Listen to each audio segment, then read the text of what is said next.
Hello friends, Satya study junction में आपका स्वागत है। और आज मैं आपके लिए लीडिंग केस लेकर आई हूँ थर्ड ईयर फर्स्ट सेमेस्टर के इंटरनेशनल लॉ यानी कि अंतर्राष्ट्रीय विधि से, जिसमें यह तीसरा केस है।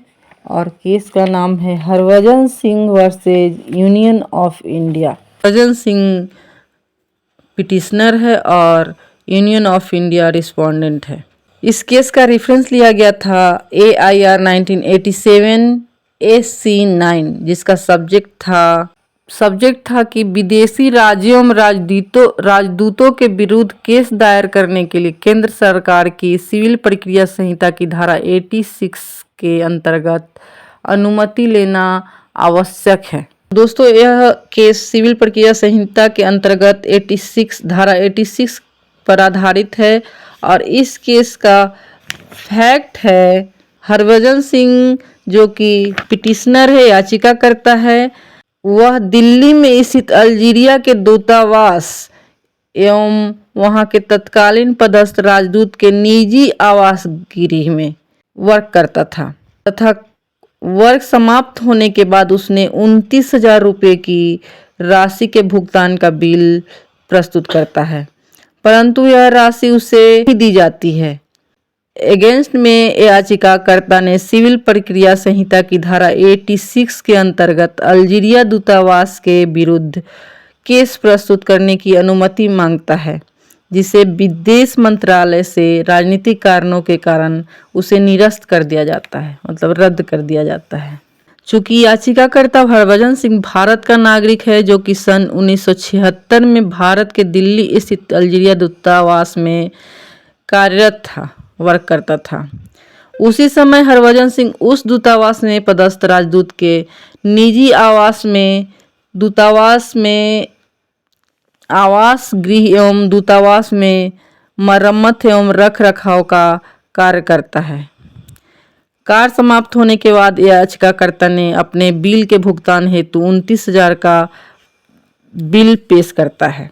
दूतावास द्वारा इसमें से कुछ रुपए का भुगतान तो कर दिया जाता है, लेकिन बाकी राशि का भुगतान नहीं किया जाता है। इस कारण याचिकाकर्ता एक आवेदन विदेश मंत्रालय को लगाता है और इस संबंध में तत्कालीन प्रधानमंत्री श्रीमती इंदिरा गांधी से भी वह मिलता है, परंतु किसी प्रकार का कोई भी निराकरण नहीं हो पाता है, जिसके कारण याचिकाकर्ता ने सिविल प्रक्रिया संहिता की धारा 86 के अंतर्गत अल्जीरिया दूतावास के विरुद्ध केस दायर करने की अनुमति केंद्र सरकार से मांगता है, परंतु विदेश मंत्रालय राजनीतिक कारणों से अल्जीरिया राज्य के विरुद्ध केस प्रस्तुत करने की अनुमति का प्रार्थना पत्र निरस्त कर देता है, रद्द कर देता है। उसके बाद पिटिशनर यानी कि याचिकाकर्ता स्वयं वह याचिका को उच्चतम न्यायालय में प्रस्तुत करता है। उच्चतम न्यायालय यानी कि सुप्रीम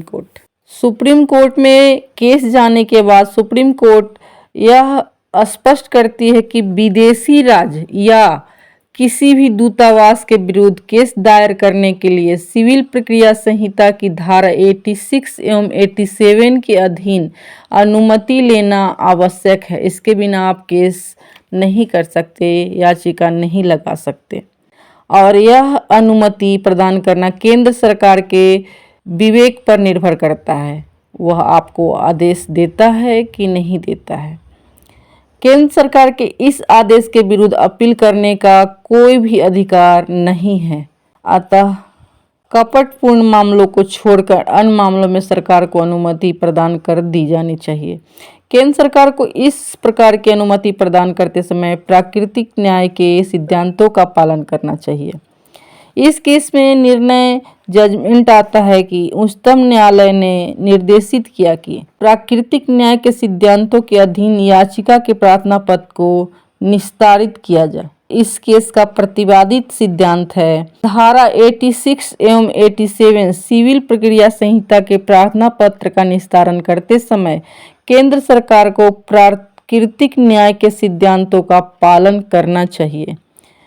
सिविल प्रक्रिया संहिता के प्रावधानों का निर्वचन भारतीय संविधान के प्रावधानों के अनुरूप होना चाहिए। सिविल प्रक्रिया संहिता की धारा 86 के अंतर्गत केंद्र सरकार की शक्ति विवेकाधिकार के अधीन है।